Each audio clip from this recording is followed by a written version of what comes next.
¿Se puede saber qué hace una escoria como tú aquí? Lárgate antes de que llame a la policía. Las venenosas palabras de Javier, el gerente de El Festín Dorado, cortaron el aire lujoso del restaurante. Su mirada arrogante se clavó en Ricardo, un hombre cubierto de harapos, cuya única ofensa había sido entrar buscando un poco de calor. El corazón de Ricardo se encogió, sintiendo el peso aplastante de la humillación pública ante los comensales indiferentes. Con una humildad que desarmaba, Ricardo solo pidió un vaso de agua, un simple gesto de humanidad. La respuesta fue un empujón brutal que lo hizo trastabillar hacia la salida, seguido por las risas crueles de algunos empleados. Lo que nadie en aquel opulento salón podía imaginar era que el hombre al que acababan de tratar como basura no solo podía comprar el restaurante, sino que de hecho ya era su dueño. Fue humillado por su apariencia, pero está a punto de darles la lección de sus vidas. Si crees que la justicia debe prevalecer, dale a me gusta y comenta qué harías en su lugar para no perderte cómo se desarrolla esta increíble historia. El frío del cemento se filtraba a través de sus ropas, un eco pálido del hielo que se había instalado en su alma. Las palabras de Javier, escoria, no solo herían su orgullo, sino que despertaban fantasmas de un pasado donde la pobreza no era un disfraz. Cada risa era una daga, y por un instante el millonario se sintió tan impotente, y solo como el mendigo que aparentaba ser, reviviendo el dolor de una herida que creía cerrada para siempre. Pero no estaba completamente solo. Al otro lado de la calle, dentro de un vehículo oscuro, una figura observaba cada detalle con una mirada analítica. No era lástima lo que reflejaban sus ojos, sino confirmación. Ricardo, ajeno a ser observado, se recompuso lentamente, la dignidad intacta bajo los harapos. La prueba más dura no era soportar el odio, sino esperar a encontrar, en medio de tanta oscuridad, un solo y diminuto gesto de bondad. Mientras Ricardo se reincorporaba en la acera, con la dignidad herida pero el espíritu intacto, una figura joven y vacilante apareció en la puerta de servicio. Era Mateo, un camarero nuevo, cuyo rostro reflejaba una mezcla de miedo y compasión. Había presenciado la escena con el corazón encogido, incapaz de desafiar a su tiránico jefe, pero también incapaz de permanecer impasible ante tal injusticia. En sus manos, oculto en una servilleta de tela, llevaba un panecillo caliente y una pequeña botella de agua. Su corazón latía con la fuerza de un tambor de guerra. Cada paso hacia el hombre desamparado era un acto de rebelión silenciosa contra la crueldad que había presenciado. Sentía la mirada de Javier como un puñal en la espalda, incluso aunque el gerente no estuviera mirando. Sabía que arriesgaba su empleo, su única fuente de ingresos para ayudar a su familia, pero la imagen del hombre siendo arrojado a la calle como un animal le había revuelto el estómago. La decencia, pensó, no podía tener un precio tan alto. Aquella decisión, tomada en un instante, era un testamento a su carácter, una pequeña luz de humanidad en la oscuridad sofocante de la indiferencia. Con una mirada furtiva hacia el interior del opulento restaurante, Mateo se acercó a Ricardo y le extendió la ofrenda en silencio. «Tome, señor. No es mucho, pero nadie merece ser tratado así», susurró, su voz temblando ligeramente por el miedo y la emoción. No esperaba nada a cambio, no buscaba reconocimiento. Fue un acto puro, un impulso de decencia en un océano de arrogancia. Ricardo levantó la vista, y sus ojos, que habían reflejado el frío del abandono, se encontraron con los del joven. Por un instante, el disfraz de mendigo se desvaneció, revelando una mirada de una profundidad y gratitud inmensas, una mirada que parecía leer el alma misma de Mateo. Aceptó el pan y el agua con un leve asentimiento, un gesto que contenía el peso de un veredicto. En ese simple intercambio, el destino de El Festín Dorado y de todos sus empleados acababa de ser reescrito. Mateo no lo sabía, pero no solo había alimentado a un hombre, había salvado un imperio. Ese gesto, pequeño e irreversible, fue el punto de inflexión. Para Mateo, fue un simple acto de bondad que probablemente olvidaría al final de su agotador turno. Lo que nadie sabía, y mucho menos él, era que ese panecillo no solo había alimentado a un hombre hambriento, sino que acababa de sellar su futuro. Ricardo ahora tenía la única prueba que necesitaba, la pieza final de su doloroso experimento social. Había venido buscando la podredumbre, el egoísmo y la crueldad que sus informes anónimos le habían descrito, y los encontró en abundancia en la figura de Javier. Pero también había venido con una esperanza secreta, la de encontrar una sola chispa de virtud, un solo acto desinteresado que justificara salvar el alma del lugar en lugar de simplemente demolerlo. Y allí estaba, en las manos temblorosas de un joven camarero. El juego había cambiado. Ya no se trataba de castigar a los culpables, sino de elevar a los justos. Dentro del restaurante, Javier, desde su posición elevada cerca de la caja registradora, observó la escena con una mueca de puro desdén. Vio a Mateo entregarle el pan al vagabundo y una ira fría y venenosa se apoderó de él. Para Javier, la compasión era una enfermedad, una debilidad que contaminaba su entorno perfectamente controlado. Consideraba que la amabilidad hacia los inferiores era una traición a la excelencia que él creía representar. En su mente retorcida, Mateo no estaba siendo amable. Estaba manchando la reputación del restaurante, fraternizando con la escoria que él se esforzaba tanto por mantener fuera. La arrogancia de Javier era un pozo sin fondo. Creía que su juicio era infalible y que su autoridad absoluta. Decidió que le daría una lección a ese muchacho idealista, una que no olvidaría jamás. Lo que Javier no podía concebir era que él mismo estaba siendo observado y que su juicio final estaba mucho más cerca de lo que jamás podría imaginar. Apenas Mateo volvió a entrar por la puerta de servicio, Javier lo interceptó, arrastrándolo a un rincón oscuro de la cocina, lejos de las miradas de los clientes. ¿Se puede saber qué demonios crees que haces?, siseó, su aliento fétido por la rabia. Alimentando a las ratas de la calle. ¿Quieres que este lugar se llene de parásitos como él? ¿Quieres perder tu trabajo por un trozo de pan? Mateo, pálido y temblando, intentó defenderse. Señor, solo era un hombre. Tenía hambre. La respuesta de Javier fue una risa cruel y sin alegría. Era basura, Mateo, y tú, al ayudarle, te conviertes en lo mismo. En mi mundo, los débiles son aplastados, no alimentados. Que esta sea la primera y última vez. Un error más y estarás en la calle, mendigando junto a tu nuevo amigo. Javier se sentía poderoso, un dios en su pequeño reino, corrigiendo una anomalía en su universo perfecto. No sabía que cada una de sus palabras era un clavo más en su propio ataúd. Ricardo, sentado en un banco al otro lado de la calle, comió el panecillo lentamente, saboreando no solo su calidez, sino el coraje que representaba. Cada miga era un recordatorio de que la bondad existía, incluso en los lugares más inesperados. El agua fresca le pareció el vino más exquisito que jamás había probado. Mientras comía, su mente, afilada como un bisturí, comenzó a trazar el plan. La humillación que había sufrido ya no era una herida personal, sino una herramienta. Se había convertido en la piedra de toque que revelaba el verdadero carácter de las personas. Vio la crueldad de Javier, la cobardía de los que rieron y la valentía silenciosa de Mateo. El millonario disfrazado ya no sentía el frío del cemento, sentía el fuego de una justicia inminente ardiendo en su interior. La prueba había terminado. Ahora comenzaba la retribución. Desde el vehículo oscuro aparcado discretamente a unos metros, un hombre con un traje igualmente impecable observaba todo a través de una pequeña pantalla conectada a cámaras ocultas. Era Alejandro, el jefe de seguridad y mano derecha de Ricardo. Había documentado cada insulto, cada empujón, cada risa cruel. Y ahora, acababa de grabar el acto de bondad de Mateo y la posterior amenaza de Javier en la cocina. Su rostro era una máscara de profesionalismo impasible, pero en su interior sentía una satisfacción gélida.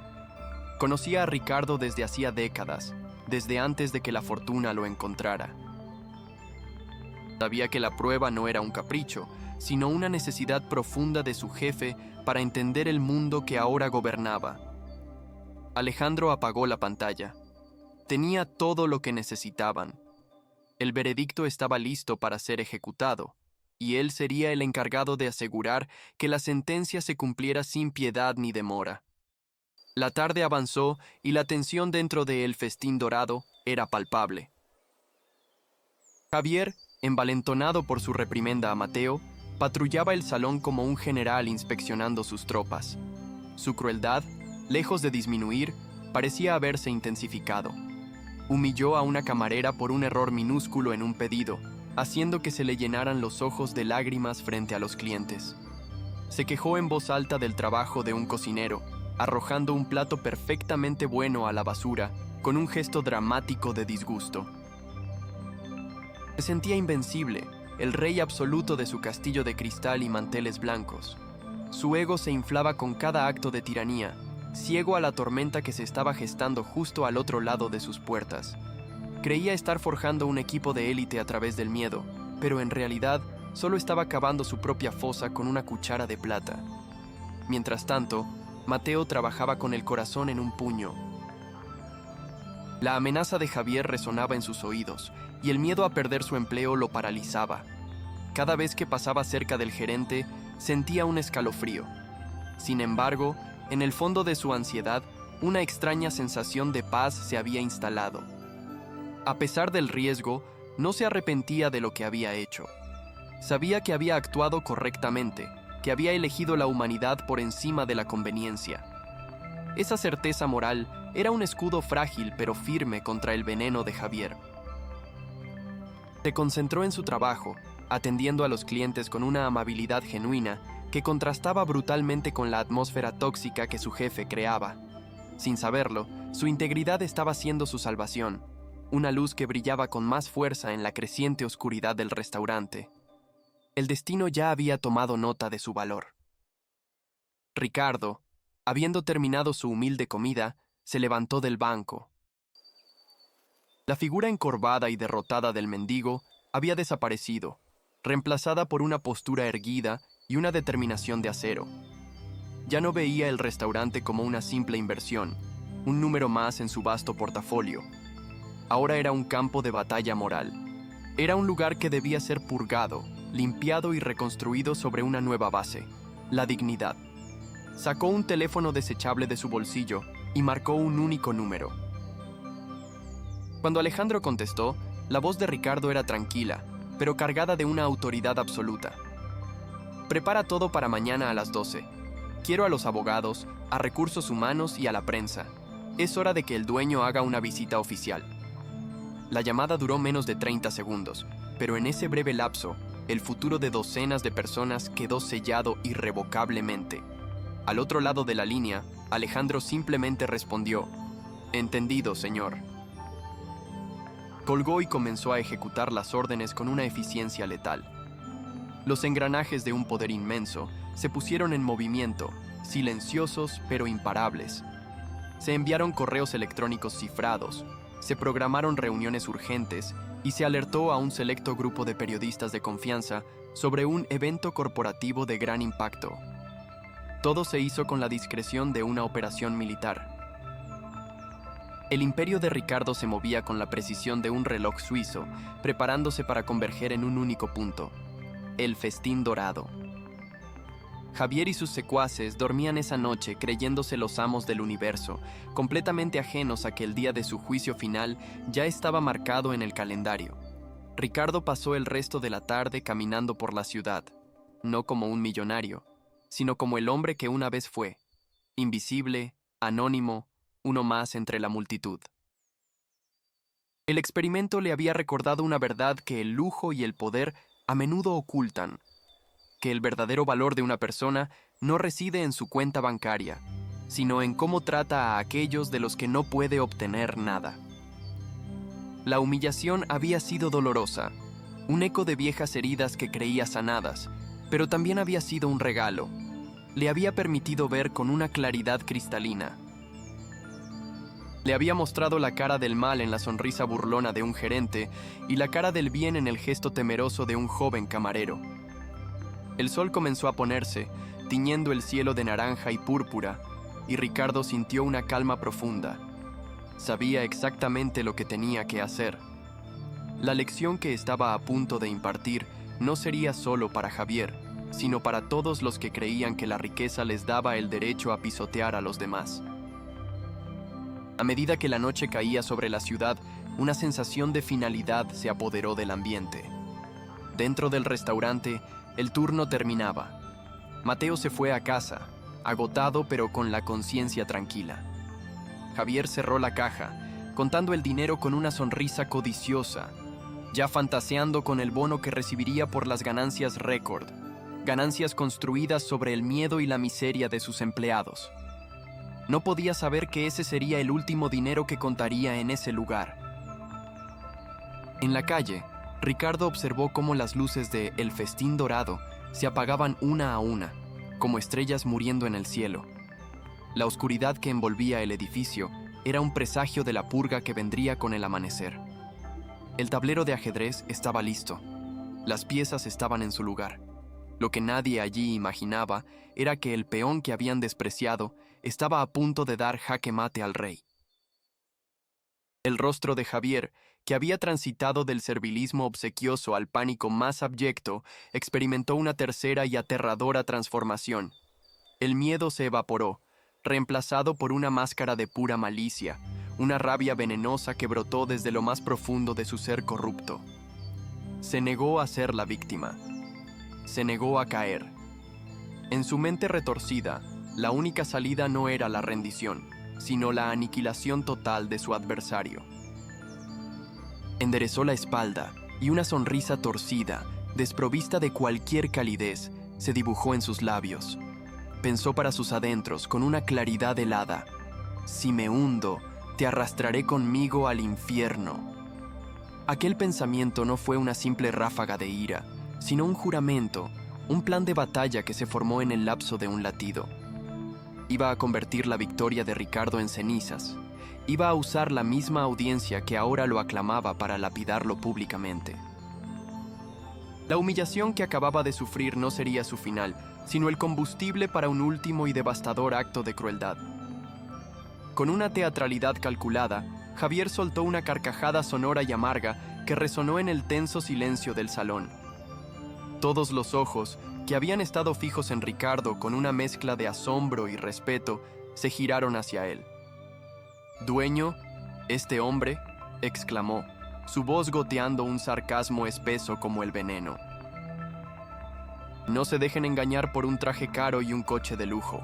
Ahora lo reconozco, ahora sé quién es realmente». Caminó por el centro del restaurante, gesticulando hacia los clientes como un fiscal dirigiéndose a un jurado. Su arrogancia era su armadura, su capacidad para mentir, su espada. Sentía cómo la atención volvía a centrarse en él, cómo recuperaba el control de la narrativa. No era un gerente despedido. Se estaba convirtiendo en el heroico desenmascarador de un fraude, un defensor de la verdad. Cada paso que daba era un paso más lejos del abismo y un paso más cerca de empujar a Ricardo hacia él. Se detuvo a una distancia prudencial de Ricardo, pero lo señaló con un dedo acusador, tembloroso de una furia fingida. Este hombre no es un empresario anónimo. Su nombre es Ricardo Vargas, y no es un salvador, es un destructor. Hace años, su ambición desmedida llevó a la quiebra a docenas de pequeños negocios familiares, proveedores honestos que confiaron en él y lo perdieron todo. ¡Todo! La acusación flotó en el aire, cargada de una verosimilitud impactante. Javier había inventado el apellido y la historia en un instante, pero la entregó con la convicción de un profeta. Vio la semilla de la duda plantarse en los ojos de los comensales. La admiración que sentían por Ricardo comenzó a agriarse, a transformarse en una suspicacia morbosa. El ser humano, sabía Javier, siempre está más dispuesto a creer en un buen escándalo que en un milagro. Para cimentar su mentira, Javier se golpeó el pecho con el puño, su rostro contorsionado en una máscara de dolor y resentimiento. «Mi propia familia fue una de sus víctimas», mintió descaradamente, su voz quebrándose con una emoción perfectamente ensayada.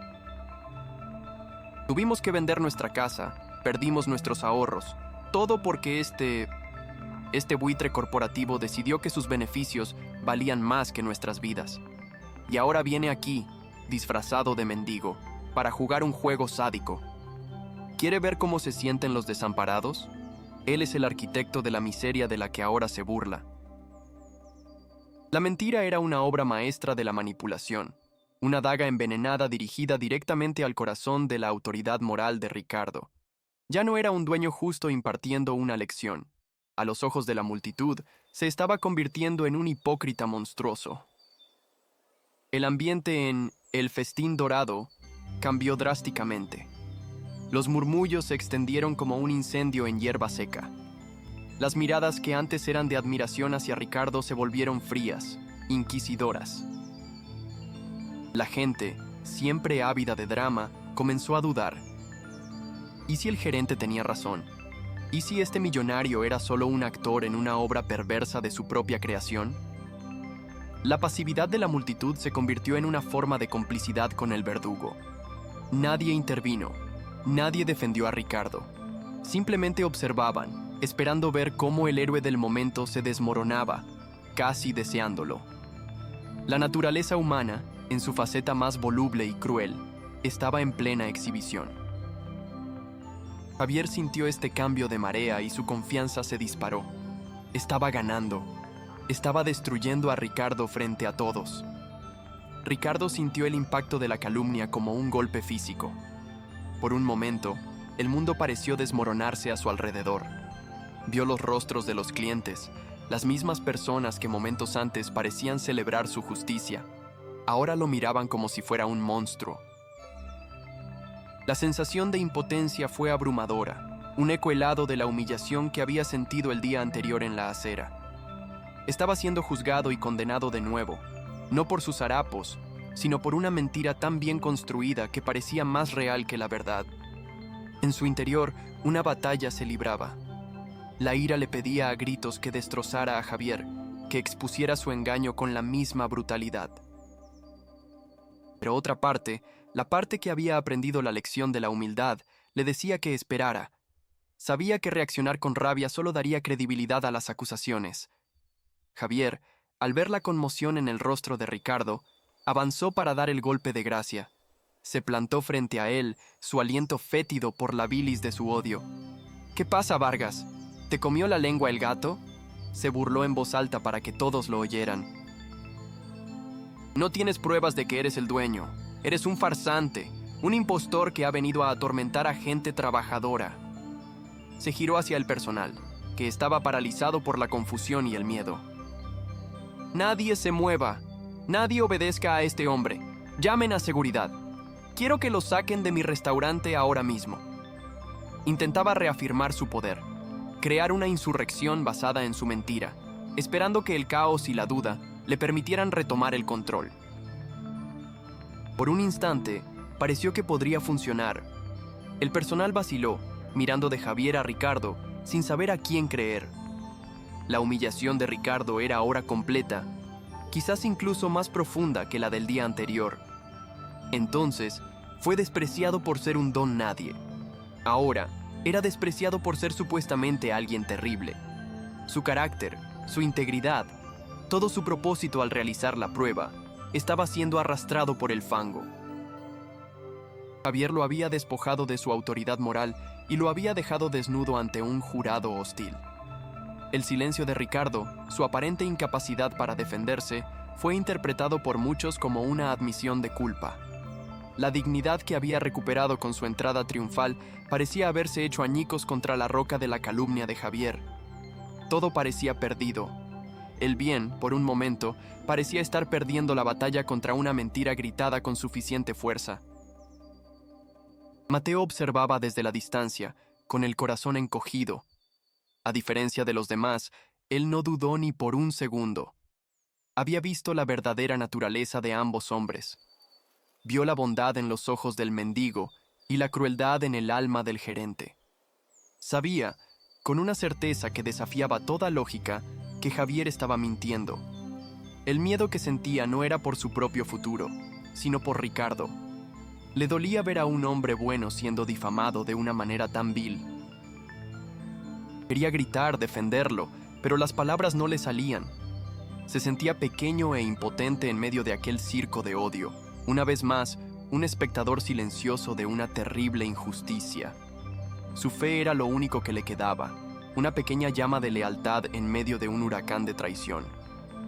Ricardo levantó lentamente la cabeza, su mirada recorriendo cada rostro dudoso, cada par de ojos acusadores. Dejó que el veneno de Javier llenara la sala, que la duda se asentara por completo. No mostró ira, ni miedo, solo una profunda y resonante tristeza. Dejó que la calumnia alcanzara su punto álgido, que la injusticia se manifestara en su forma más pura. Era una estrategia arriesgada, un momento de vulnerabilidad calculada. Sabía que para que la verdad brillara con toda su fuerza, primero tenía que permitir que la oscuridad fuera total y absoluta.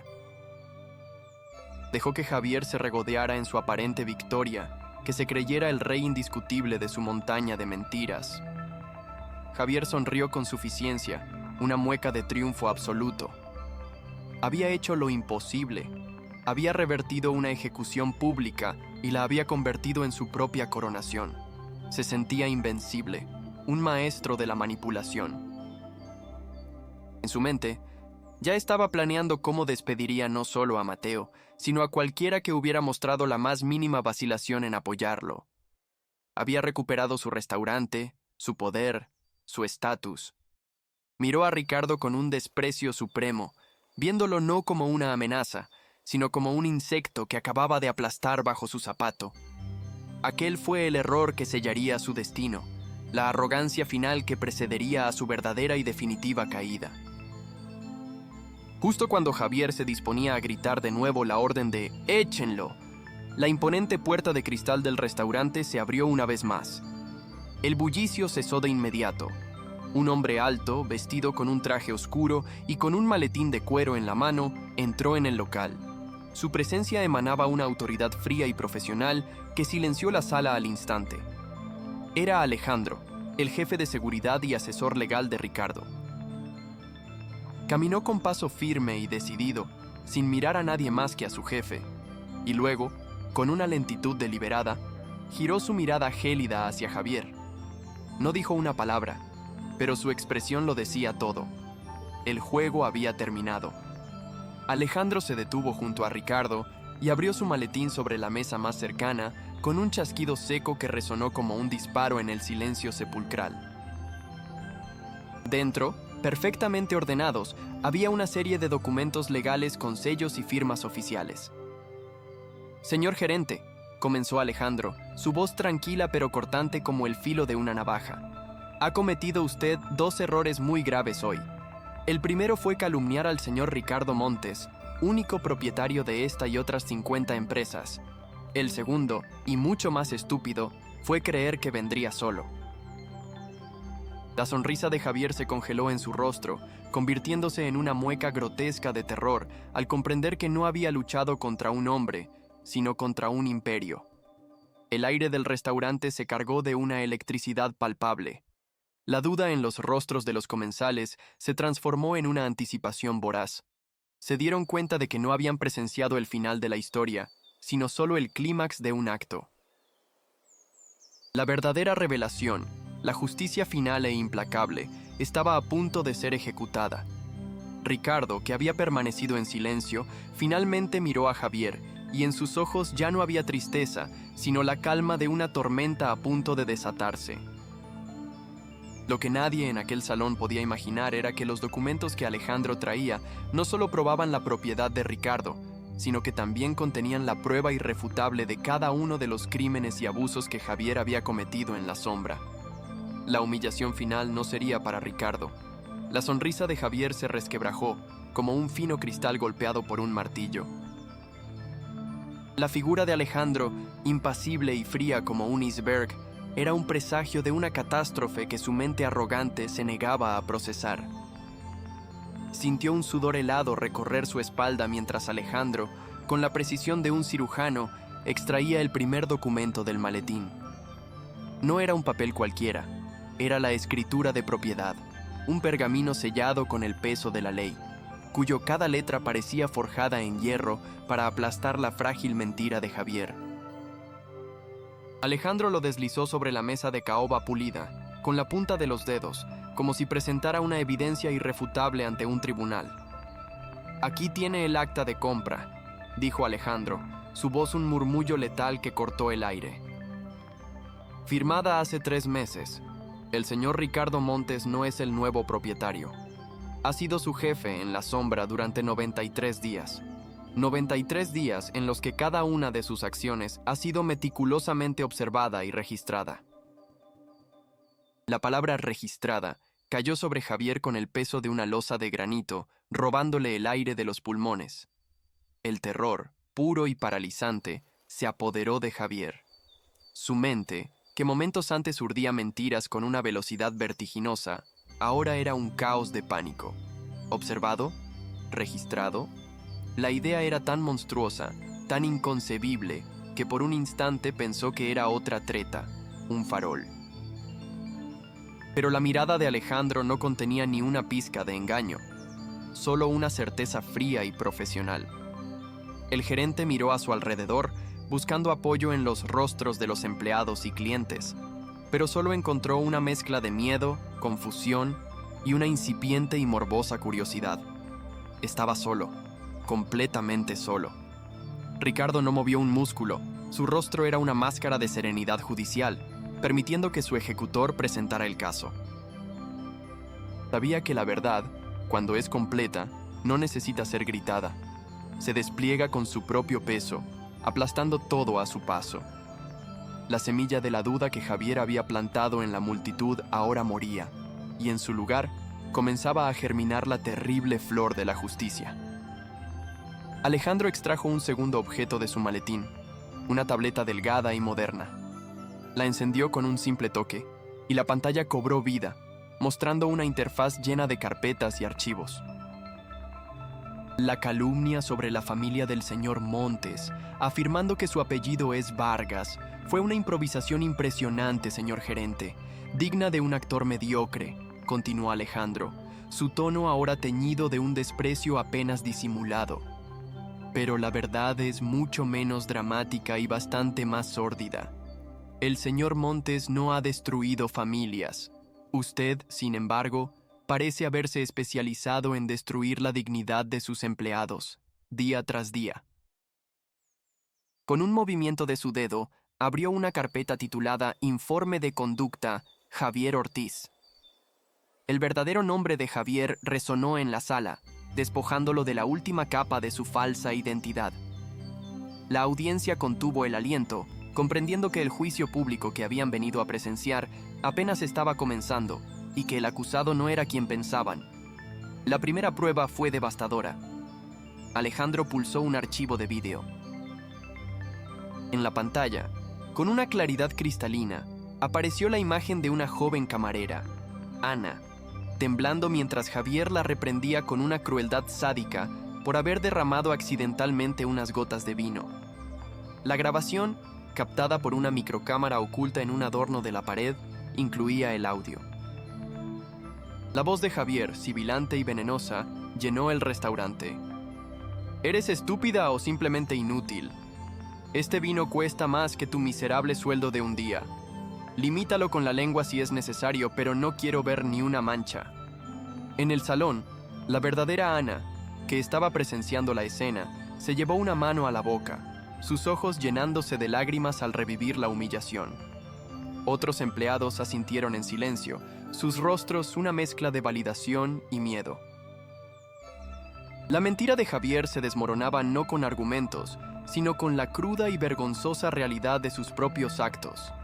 El héroe que había intentado fabricar se disolvía, revelando al tirano que siempre había sido. Javier retrocedió un paso, su rostro pálido como la cera. «Eso está sacado de contexto, es un montaje», balbuceó, su voz perdiendo toda su fuerza. Pero su negación era débil, patética, frente a la evidencia digital que lo condenaba. Alejandro ni siquiera se dignó a mirarlo. En su lugar, se dirigió a la audiencia silenciosa. Durante 3 meses, hemos recopilado docenas de grabaciones como esta. abuso verbal sistemático, acoso psicológico, amenazas de despido por infracciones imaginarias, un patrón de comportamiento diseñado para gobernar a través del miedo. Hizo una pausa, dejando que el peso de sus palabras se asentara. Pero la crueldad no era su único vicio, ¿verdad, Javier? El corazón de Javier dio un vuelco. Sabía lo que venía. No era solo su carrera lo que estaba en juego ahora, era su libertad. Aquel experimento social del mendigo no había sido un capricho. Había sido la última pieza de una investigación exhaustiva sobre su carácter podrido. Con la misma calma metódica, Alejandro abrió otra carpeta en la tableta, esta titulada Anomalías Financieras. La pantalla se llenó de hojas de cálculo, facturas y transferencias bancarias. Descubrimos un sistema muy ingenioso, explicó Alejandro, su voz adoptando el tono de un profesor exponiendo una teoría. Facturas infladas de proveedores inexistentes, cuyos pagos eran desviados a una cuenta personal. Pequeñas cantidades al principio, casi indetectables. Pero la codicia, como sabe, es una bestia que nunca deja de crecer. Proyectó en la pantalla una factura de 500 euros por servicios de limpieza especializados y, al lado, el extracto de una cuenta bancaria a nombre de la madre de Javier, mostrando un ingreso por exactamente la misma cantidad ese mismo día. La prueba era tan clara, tan simple y tan condenatoria, que un jadeo colectivo recorrió la sala. Javier ya no era solo un matón, era un ladrón. El mundo de Javier se vino abajo. El suelo bajo sus pies pareció abrirse para tragárselo. Cada mentira, cada pequeño robo, cada acto de crueldad que había cometido creyéndose intocable en su pequeño reino, ahora se proyectaba ante él, ante todos. Había construido su castillo sobre cimientos de arena, y la marea de la verdad lo estaba arrasando sin piedad. Su mente, antes tan ágil para la malicia, se quedó en blanco. No había escapatoria, no había coartada. Cada documento, cada grabación, era un clavo en su ataúd. Miró a Ricardo esperando ver una expresión de triunfo, de venganza satisfecha. Pero en el rostro del millonario solo había una profunda y gélida decepción. Esa mirada fue peor que cualquier grito, peor que cualquier insulto. Era la mirada de un juez que ha perdido toda fe en el acusado. Para dar el golpe de gracia, Alejandro reprodujo el audio final. Era la grabación de la conversación que Javier había tenido con Mateo en la cocina el día anterior. La voz cruel de Javier resonó de nuevo, clara y nítida. Era basura, Mateo, y tú, al ayudarle, te conviertes en lo mismo. En mi mundo, los débiles son aplastados, no alimentados. La frase flotó en el aire, una declaración de principios despreciable que definía a la perfección su filosofía de vida. Luego se escuchó la amenaza. Un error más, y estarás en la calle, mendigando junto a tu nuevo amigo. Mateo, que estaba en un rincón, cerró los ojos, no por miedo, sino por el alivio de que la verdad finalmente saliera a la luz. La sala entera había escuchado la confesión de la maldad de Javier de sus propios labios. La inversión de roles era ahora absoluta y brutal. La humillación de Javier fue total. Estaba desnudo, expuesto en su miseria moral y criminal. Los mismos clientes que momentos antes habían dudado de Ricardo, ahora lo miraban con un desprecio absoluto. Los empleados que le habían temido durante meses ahora lo veían como lo que era: un hombre pequeño, patético y corrupto. Su poder, construido sobre el miedo y la mentira, se había evaporado como el humo. Intentó hablar, decir algo, cualquier cosa, pero de su boca solo salió un sonido ahogado, un gemido de derrota. Se tambaleó, apoyándose en una mesa para no caer. Su reino, el Festín Dorado, se había convertido en su patíbulo personal, y él mismo había sido el arquitecto de su propia ejecución. La justicia, a menudo lenta y silenciosa, había decidido ser ese día espectacularmente ruidosa. Alejandro apagó la tableta y la guardó en el maletín con un gesto definitivo. Se volvió hacia Javier, su rostro una máscara de indiferencia profesional. La policía ha sido notificada de los cargos de fraude y malversación. Estarán aquí en cualquier momento, informó con frialdad. En cuanto a la calumnia y el abuso, el señor Montes decidirá qué medidas legales adicionales tomar. Pero su relación con esta empresa ha terminado. Ahora. La palabra ahora fue pronunciada con una finalidad que no admitía réplica. El destino de Javier estaba sellado. Ya no era una cuestión de despido, sino de encarcelamiento. La caída no había sido solo desde la cima de la gestión de un restaurante, sino desde la sociedad misma, directamente a una celda. El silencio en el restaurante era denso, cargado de la tensión de la justicia ejecutada. Todos los ojos se volvieron hacia Ricardo, el hombre que había pasado de mendigo a magnate, de víctima a juez, en menos de 24 horas. Su experimento había terminado, revelando lo peor y lo mejor de la naturaleza humana. Había encontrado la podredumbre que buscaba, pero también la chispa de bondad que esperaba encontrar. Ahora, con el culpable expuesto y condenado, quedaba la parte más importante, la restauración del orden, la recompensa de la virtud. Su mirada se posó sobre Mateo, el joven camarero que había arriesgado todo por un trozo de pan y un poco de agua. La figura de un hombre mayor, que había estado sentado en una mesa del rincón durante toda la escena, se levantó lentamente. Nadie le había prestado atención. Parecía un cliente más, callado y observador. Llevaba un traje sencillo pero elegante y unas gafas de montura fina. Caminó con una calma sorprendente hacia el centro de la sala. No era un empleado, ni un abogado. Era el crítico gastronómico más influyente del país, un hombre cuya reseña podía construir o destruir la reputación de cualquier restaurante en una sola noche. Había venido de incógnito, atraído por los rumores sobre la excelencia del lugar, pero en su lugar había sido testigo de un drama humano inolvidable. El crítico se detuvo junto a Ricardo, y por un momento, los dos hombres se miraron con un entendimiento silencioso. Luego, el crítico se dirigió a la sala. Su voz era mesurada, pero resonaba con una autoridad incuestionable. «He venido a juzgar la comida de El Festín Dorado», comenzó, «pero en su lugar he sido testigo de un juicio sobre su alma. Un restaurante no es solo lo que sirve en sus platos, sino cómo trata a las personas, a todas las personas». Su mirada se posó brevemente en el derrotado Javier y luego en el asombrado Mateo. «He visto la peor de las arrogancias, pero también la más pura de las bondades». Aquella figura, hasta ahora irrelevante, se había convertido en el notario público de la lección moral que se acababa de impartir. El crítico sacó una pequeña libreta y un bolígrafo de su bolsillo. «Mi reseña no hablará de la carta de vinos ni de la cocción del solomillo», continuó, su voz llenando el silencio. «Hablará de carácter, hablará de dignidad, y hablará de un joven camarero que me ha recordado que la hospitalidad no es un negocio, sino un acto de humanidad». La presencia de este hombre, cuya palabra era ley en el mundo de la gastronomía, elevó la historia de un simple conflicto laboral a una leyenda. La redención de El Festín Dorado no sería solo interna. Estaba a punto de ser proclamada a los cuatro vientos.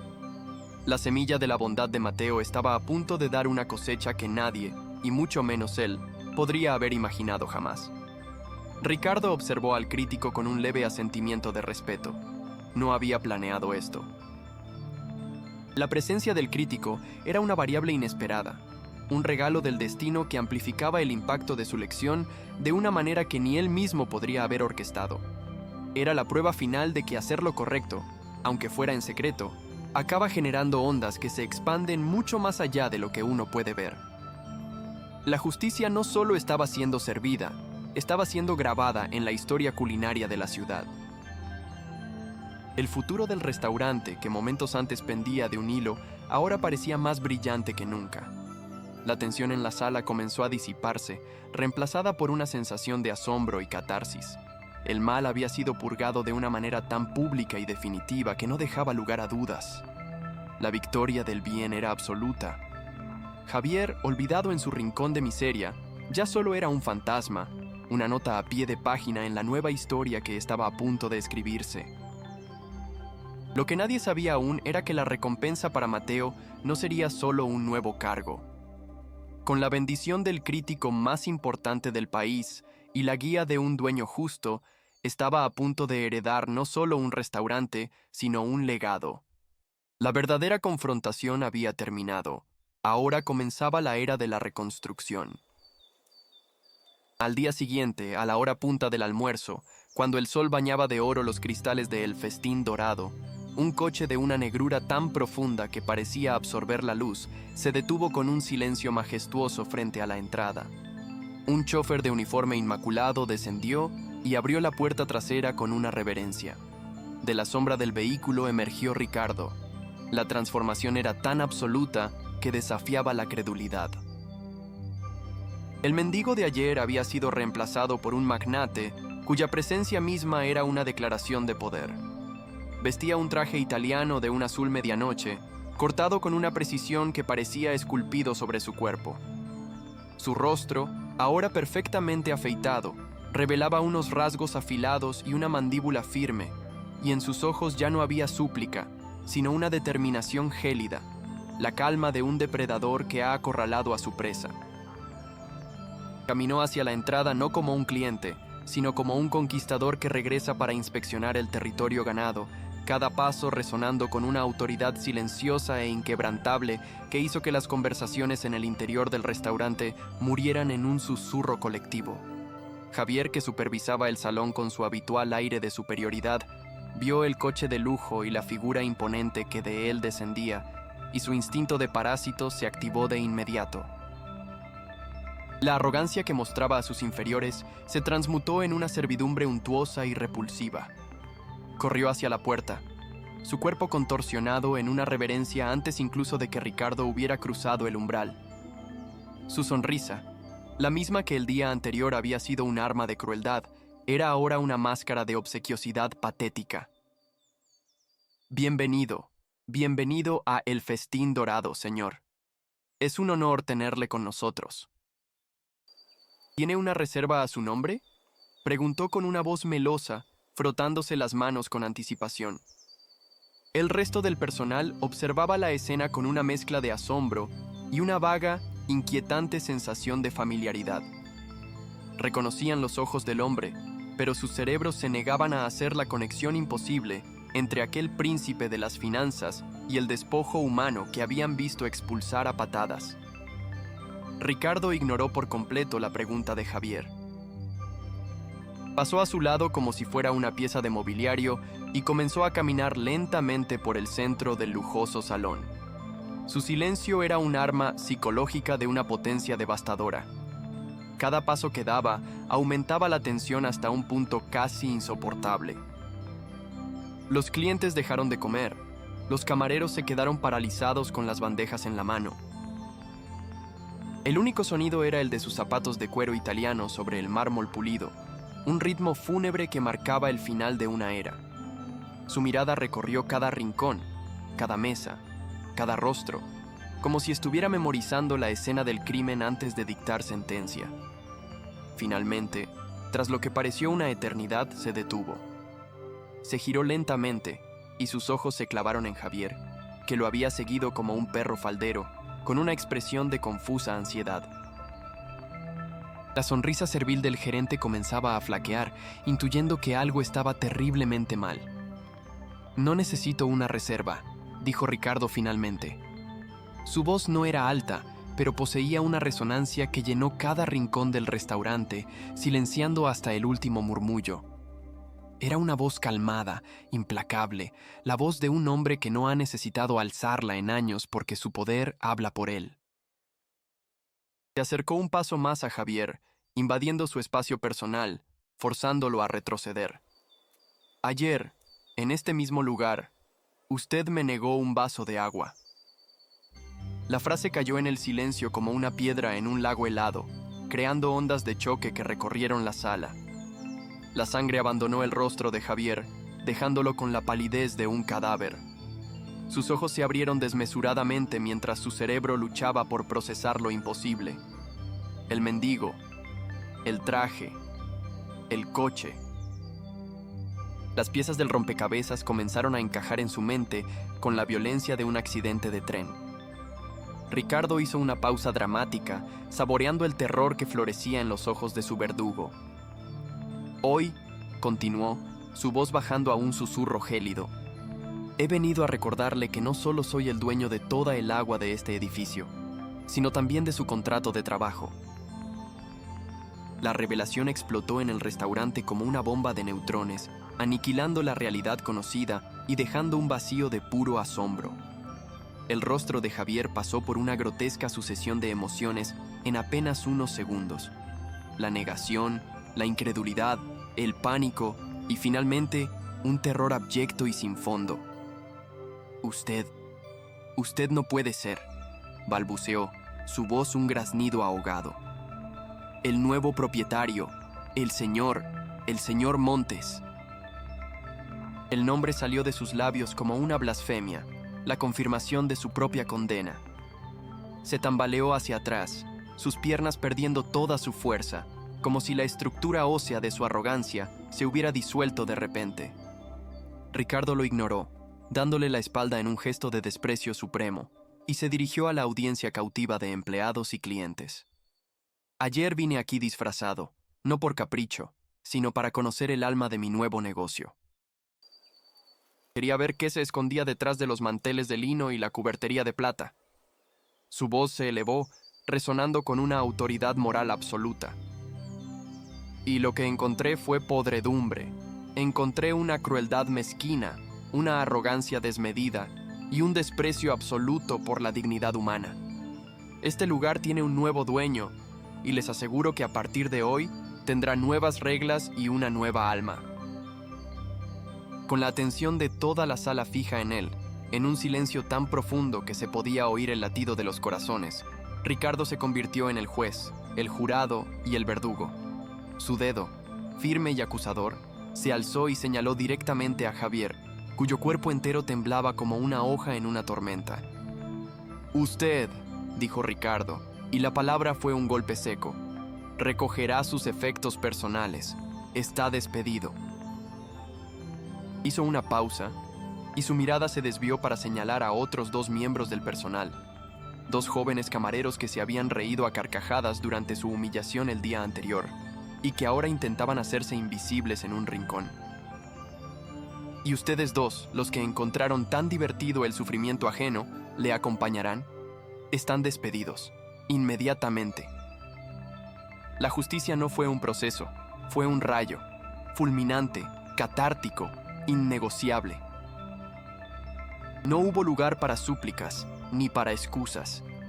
3 carreras, construidas sobre la crueldad y la indiferencia, fueron terminadas con una sola frase. El pánico se apoderó de los 2 jóvenes, sus rostros se contrajeron en máscaras de terror al ver su futuro desvanecerse. Javier, por su parte, parecía haber envejecido 10 años en 10 segundos, su figura encorvada bajo el peso aplastante de una caída tan vertiginosa. Mientras los 3 condenados permanecían paralizados por el shock, antes de que el personal de seguridad de Ricardo, que había entrado discretamente, los escoltara hacia la salida, la mirada del magnate comenzó a recorrer de nuevo el salón. Esta vez, no buscaba culpables, sino al único inocente. Sus ojos se posaron en Mateo. El joven camarero había observado toda la escena desde detrás de la barra, su corazón latiendo con una mezcla de terror y una extraña y creciente sensación de vindicación. Cuando la mirada de Ricardo se encontró con la suya, sintió un escalofrío. «Mateo», ordenó Ricardo, su voz ahora desprovista de la dureza anterior, pero aún firme. «Un paso al frente, por favor». Mateo obedeció, caminando sobre piernas que sentía de plomo hacia el centro de la sala, hacia el hombre que ahora sabía que era el dueño de todo. Temía lo peor. Quizás su acto de compasión había sido visto como una insubordinación, una ruptura del protocolo que también sería castigada. Se detuvo frente a Ricardo, bajando la mirada, esperando el golpe final. «Levanta la cabeza, hijo», dijo Ricardo con una suavidad inesperada que sorprendió a todos. Mateo lo hizo, y en los ojos del millonario ya no vio al juez implacable, sino al hombre agradecido al que le había dado un trozo de pan. Ricardo se dirigió de nuevo a todos los presentes, su voz resonando con la solemnidad de un juramento. Ayer, cuando este restaurante me dio la espalda, cuando todos los que estaban aquí vieron a un vagabundo, a una molestia, a algo que debía ser desechado, este joven fue el único que vio a un ser humano. Puso una mano sobre el hombro de Mateo, un gesto que era a la vez una protección y una unción. Me ofreció su propia comida, arriesgando su trabajo, no por recompensa, sino por pura decencia. Este restaurante no necesita un gerente que sepa de márgenes de beneficio y de cómo humillar a su personal. Necesita un líder que entienda el verdadero valor de la dignidad y la compasión. Hizo una pausa final, dejando que la anticipación llegara a su punto álgido, y entonces pronunció las palabras que reescribirían el destino de Mateo para siempre. A partir de este mismo instante, tú, Mateo, eres el nuevo gerente general de El Festín Dorado.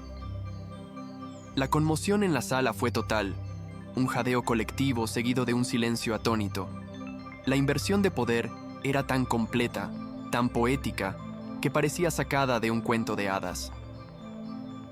El humillado se había convertido en juez y el compasivo en rey. Mateo miró a Ricardo, sus ojos abiertos como platos, incapaz de comprender la magnitud de lo que estaba sucediendo. ¿Gerente? ¿Él? Era un sueño imposible, una fantasía que su mente ni siquiera se había atrevido a formular. Las lágrimas comenzaron a brotar de sus ojos, lágrimas no de tristeza, sino de una gratitud tan abrumadora que le robaba el aliento. Intentó hablar, decir gracias, pero de su garganta solo salió un sollozo ahogado. Solo pudo asentir, una y otra vez, mientras las lágrimas trazaban surcos en su rostro pálido. La justicia, en su forma más pura, no solo había castigado el mal, sino que había elevado la bondad a un trono. De repente, el silencio fue roto. Un hombre en una de las mesas, un cliente que había observado todo con una atención fascinada, comenzó a aplaudir.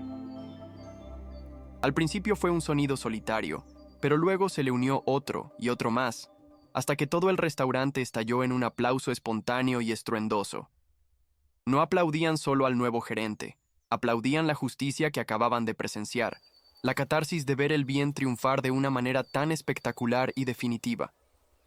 Los empleados, liberados del yugo de su tirano, se unieron al aplauso, sus rostros una mezcla de alivio y esperanza. La atmósfera tóxica de El Festín Dorado se había purgado, lavada por una tormenta de verdad y decencia. Javier y los otros dos despedidos fueron escoltados fuera del local, sus figuras encogidas desapareciendo por la puerta de servicio, no con la violencia con la que habían expulsado a Ricardo, sino con la fría indiferencia reservada para lo que ya es irrelevante.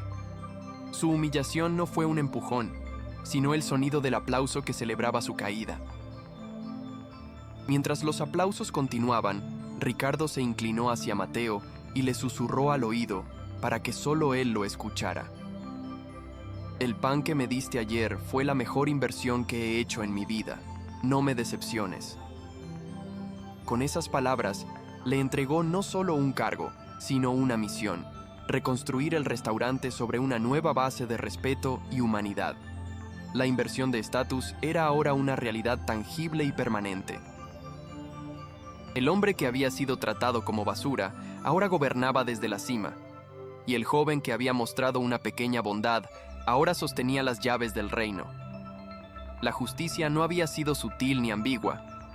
Había sido una avalancha, una fuerza de la naturaleza que había barrido la corrupción y había dejado en su lugar la promesa de un nuevo y brillante comienzo. El bien no solo había ganado la batalla, había aplastado al mal bajo el peso de su propia virtud. La escena final de aquel acto dramático era un cuadro perfecto de retribución y recompensa. Por un lado, la puerta de servicio se cerraba tras Javier, un hombre despojado de su poder, de su dignidad y de su futuro, expulsado al mismo frío de la calle al que él había condenado a otros. Su caída no fue solo profesional, fue existencial. Se había convertido en la misma escoria que tanto despreciaba. Por otro lado, en el centro del salón, bañado por la luz dorada y el sonido de la aclamación, se encontraba Mateo, un joven camarero ascendido a gerente, no por su ambición, sino por su compasión. Su ascenso era un testamento viviente de que, a veces, en los momentos más oscuros, un simple acto de bondad puede cambiar el mundo. La balanza del universo, que había estado peligrosamente inclinada hacia la crueldad, había sido reequilibrada con una fuerza espectacular. Ricardo observó la escena con una serena satisfacción. Su experimento, aunque doloroso, había sido un éxito rotundo. Había arrancado la mala hierba de raíz y había plantado en su lugar una semilla de esperanza. Se giró hacia los clientes, que ahora lo miraban con una mezcla de temor y admiración, y les ofreció una leve sonrisa. «La casa invita al postre», anunció, su voz resonando con la generosidad de un rey victorioso. El gesto era simple, pero el mensaje era claro. La era de la mezquindad había terminado. Una nueva filosofía gobernaría el festín dorado, una donde el valor de una persona no sería determinado por el grosor de su cartera, sino por la nobleza de su espíritu. El clímax había concluido, y la victoria de la luz sobre la oscuridad era absoluta, indiscutible y, sobre todo, deliciosa. Mientras los murmullos de excitación por la nueva gestión y los postres gratuitos llenaban el aire, Mateo, todavía temblando, se secó las lágrimas con el dorso de la mano.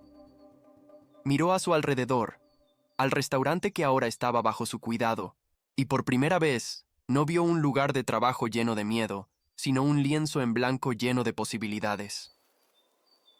Vio los rostros de sus compañeros, ahora sonrientes y aliviados, y sintió el peso de la responsabilidad, pero no era un peso que lo aplastara, sino uno que lo elevaba. Sabía que el camino sería difícil, pero también sabía que estaba guiado por un principio inquebrantable que acababa de ser validado de la forma más espectacular posible. Que la bondad no es una debilidad, sino la fuerza más poderosa de todas. La dramática inversión de estatus no era el final de la historia, sino el verdadero comienzo.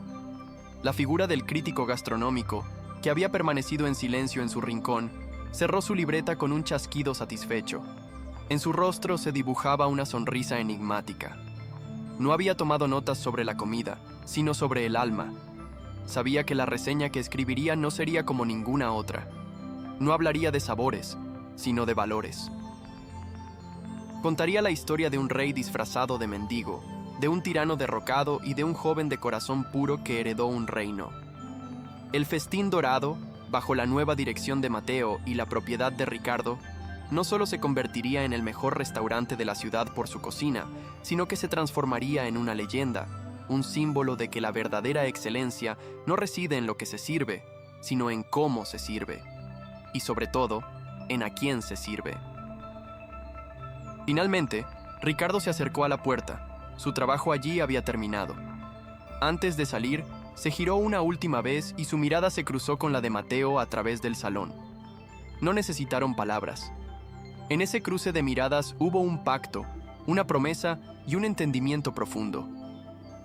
El magnate asintió levemente, un gesto de confianza y despedida, y luego salió al brillante sol de la tarde, dejando atrás un restaurante renacido de sus cenizas. La justicia no solo había sido servida, sino que se había convertido en el nuevo plato principal del menú, un plato que recordaría a todos los que entraran que, en el festín dorado, el ingrediente más importante era, y siempre sería, la dignidad humana. Las sirenas, un lamento lejano que se acercaba con una rapidez inexorable, fueron la banda sonora del fin de Javier. La policía, puntual y eficiente, lo esperaba en la acera, justo en el mismo lugar donde Ricardo había sido arrojado el día anterior. No hubo resistencia. La arrogancia de Javier, su armadura contra el mundo, se había hecho añicos, dejando solo a un hombre patético y tembloroso. Mientras le leían sus derechos y le colocaban las frías esposas de metal en las muñecas, su mirada se cruzó por última vez con la de Ricardo, que observaba desde el umbral del restaurante.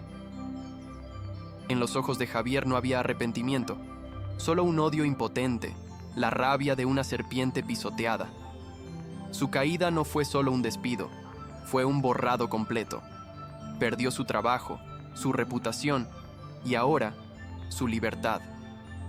El eco de los aplausos que celebraban a Mateo en el interior fue el último sonido que escuchó de su antiguo reino, una tortura auditiva que lo acompañaría en el silencio de su celda. La justicia, en su forma más poética y brutal, se había asegurado de que cosechara exactamente lo que había sembrado: la humillación pública y el frío abrazo del abandono.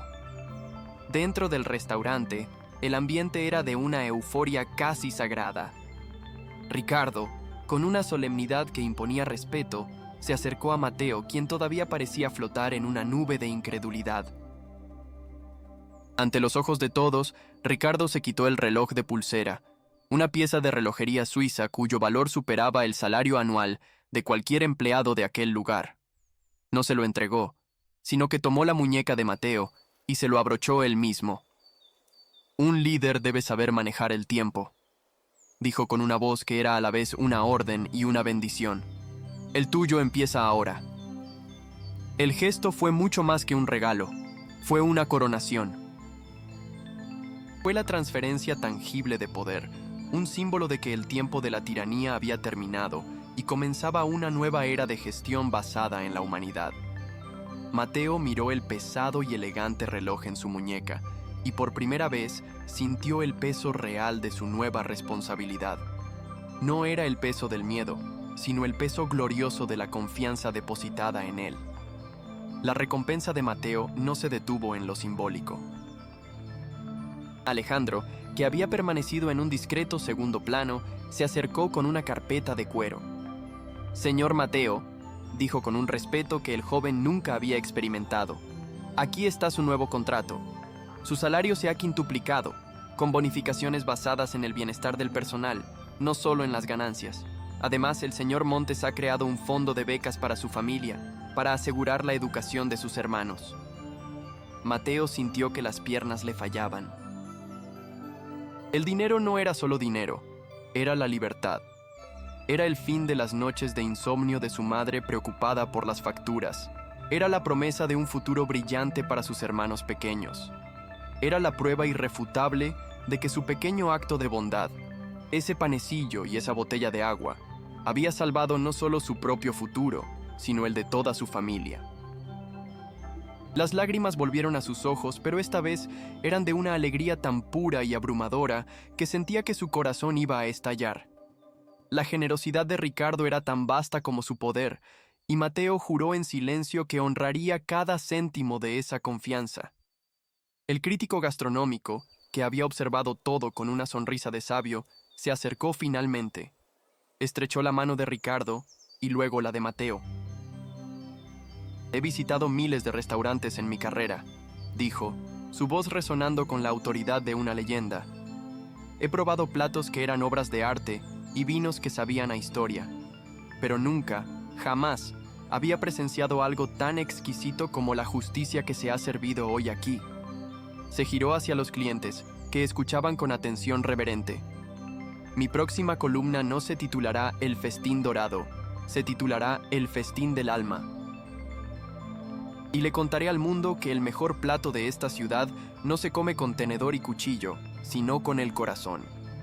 Con esas palabras, el futuro del restaurante quedó sellado. Ya no sería solo un lugar para comer, sino un destino, una leyenda urbana sobre la bondad y la redención, atrayendo a personas de todas partes, no solo por su comida, sino por la historia que sus paredes ahora contaban. En las semanas y meses que siguieron, el festín dorado floreció bajo la dirección de Mateo. El miedo fue reemplazado por la camaradería, la crueldad por el respeto.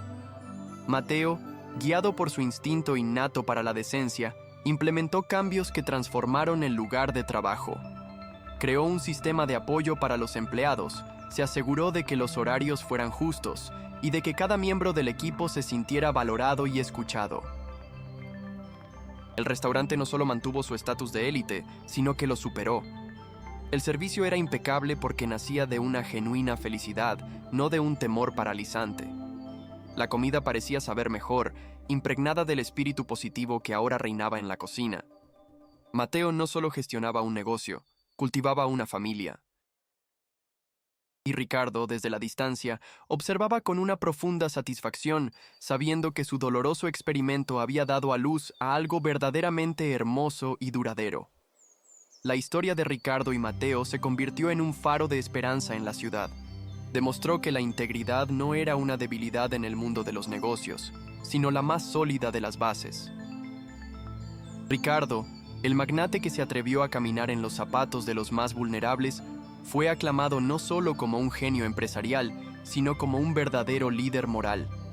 Y Mateo, el joven camarero que arriesgó lo poco que tenía por un acto de pura compasión, se convirtió en un héroe local, un recordatorio viviente de que el valor de una persona no reside en su posición, sino en la nobleza de sus acciones. Su historia fue un testimonio de que la justicia, a veces, no es ciega, sino que tiene una visión perfecta, capaz de ver la luz de una sola vela en la más profunda de las oscuridades y elevarla hasta convertirla en un sol. Y así, la balanza del universo se reequilibró de una manera espectacular y definitiva. El bien no solo triunfó sobre el mal, lo aniquiló, lo humilló y lo borró del mapa, construyendo sobre sus cenizas un monumento a la esperanza. La caída de Javier fue tan profunda como alto fue el ascenso de Mateo, una simetría perfecta que dejó a todos los que la presenciaron con una sensación de profunda catarsis y cierre emocional. El restaurante, que una vez fue un escenario para la arrogancia y la crueldad, se transformó en un santuario de la dignidad, un lugar donde cada plato servido era un recordatorio de que la bondad, al final, siempre es el ingrediente principal del éxito. La victoria fue total, absoluta e indiscutible, un final de cuento de hadas forjado en el mundo real. Esta historia nos enseña una lección fundamental, una verdad tan antigua como el tiempo mismo. El verdadero valor de un ser humano no se mide por la tela de su traje, el saldo de su cuenta bancaria o el poder que ostenta sobre los demás. Se mide por la compasión que reside en su corazón y por cómo trata a aquellos que no pueden ofrecerle nada a cambio. Nunca debemos juzgar un libro por su portada, porque podríamos estar despreciando al autor de nuestro propio destino. Ricardo se disfrazó de mendigo para encontrar el alma de su empresa y la encontró, no en las cifras de ventas, sino en el gesto tembloroso de un joven que le ofreció pan cuando el mundo le ofrecía desprecio. Nos recuerda que un simple acto de bondad, por pequeño e insignificante que parezca, puede poner en marcha una cadena de acontecimientos que cambien el mundo. El panecillo de Mateo no fue solo comida, fue una declaración, una rebelión silenciosa contra la indiferencia, una chispa de luz en una oscuridad abrumadora. Ese acto, realizado sin esperar recompensa, le trajo una fortuna mucho mayor que el dinero. Le trajo respeto, propósito y la oportunidad de construir un futuro basado en sus propios valores. Demuestra que la amabilidad no es una transacción, es una inversión en la humanidad y sus dividendos son siempre incalculables. ¿Cuántas veces en nuestras propias vidas hemos juzgado a alguien por su apariencia, asumiendo conocer su historia en una sola mirada? ¿Cuántas oportunidades de mostrar compasión hemos dejado pasar, ya sea por prisa, por miedo o por la fría indiferencia que a menudo nos impone la sociedad? La historia de Mateo y Ricardo nos obliga a hacernos estas preguntas, a mirar en nuestro propio espejo y a cuestionar la facilidad con la que a veces elegimos el camino de la comodidad en 1890, lugar del camino de la decencia. Nos desafía a ser mejores, a ver más allá de las superficies y a reconocer la humanidad compartida que nos une a todos, desde el rey hasta el mendigo. Porque al final del día, el universo tiene una forma sutil pero implacable de equilibrar la balanza. Aquellos que construyen sus imperios sobre la humillación de los demás, como Javier, tarde o temprano verán cómo sus cimientos de arena se desmoronan. Y aquellos que, como Mateo, siembran semillas de bondad incluso en el suelo más árido, a menudo se sorprenden al descubrir que han cultivado un jardín capaz de alimentarlos para toda la vida. La justicia puede parecer lenta, a veces incluso ausente, pero su llegada es inevitable, y cuando llega, lo hace con la fuerza de un huracán, barriendo la injusticia y dejando un cielo despejado para que la virtud pueda brillar. La lección final de El Festín Dorado es de esperanza. Es un recordatorio de que, Incluso en un mundo que a menudo parece cínico y cruel, la integridad sigue siendo la moneda más valiosa. Nos inspira a creer que nuestras acciones importan, que la decencia tiene poder y que nunca debemos subestimar el impacto que una sola persona puede tener. Nos enseña que la verdadera riqueza no es algo que se acumula, sino algo que se comparte, y que el mayor de los lujos no es la opulencia material, sino la paz de una conciencia tranquila y un corazón lleno de compasión. Si crees que la bondad y el respeto deben prevalecer siempre, dale a me gusta a este video. Comparte esta historia para inspirar a otros, y no olvides suscribirte para más relatos que te llegarán al corazón. Queremos saber tu opinión. ¿Qué habríais hecho vosotros en el lugar de Mateo? ¿Y en el de Ricardo? Dejádnoslo en los comentarios. Vuestra voz es importante para nosotros. Gracias por acompañarnos en este viaje.